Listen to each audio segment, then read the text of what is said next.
Well, howdy there, Internet people. It's Bo again.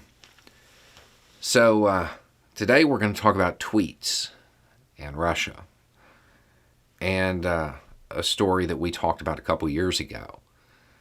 I did a video back in 2019, I think, about the release of a plan, some documents that detailed a plan by the Russian government to, let's say, influence the United States. And by that I mean completely destabilize it, break it up, and create another country.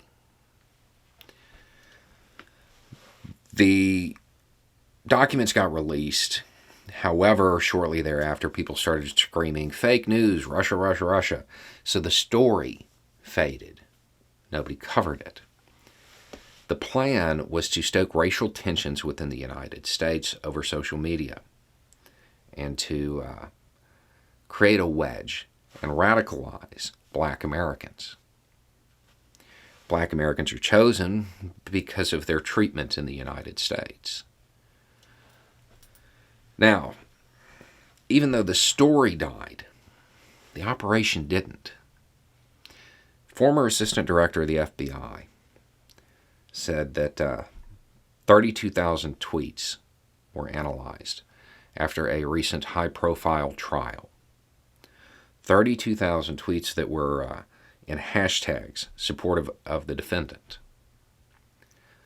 What they found was that 29,000 had their geolocation turned off. That in and of itself means nothing. Mine's turned off. That's just somebody who values their privacy. However, after tracking them back, they found out that almost 18,000 of those tweets originated from overseas, with a whole lot of them coming from Russia. Russia has a long history of exploiting the racial tensions in the United States.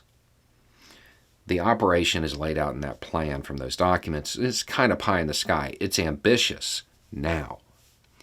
But if they were successful in setting up a generational element to it, where more and more Black Americans are like, we have to break away from this country, it could be successful. Don't laugh. The United States does it all the time.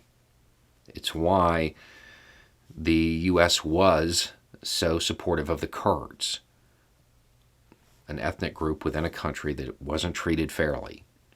And Black Americans have the right percentage for this to work. The U.S. has used this in Iraq. It's used it in Syria. Those are just recent examples. This process is used by intelligence agencies all over the world and has been for a very long time. The addition of social media is kind of new, but this idea it has a lot of precedence. So the fact that it still certainly appears to be ongoing, what does this tell us? You know, when we talk about racial tensions in the United States, we typically frame it in moral terms, because yes, addressing the United States' long history of systemic racism is a moral thing to do. It's also something that should be a national security priority. The reason Russian intelligence has identified Black Americans as a target demographic is because they are poorly treated, because they have legitimate grievances. That's why. It's why the U.S.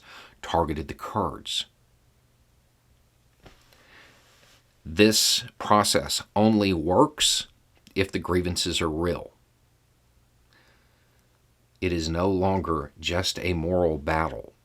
If you want to say you're a patriot, if you want to keep America safe, we have to address systemic racism. Other countries are actively attempting to support it and have been for years. Eventually, they'll be successful.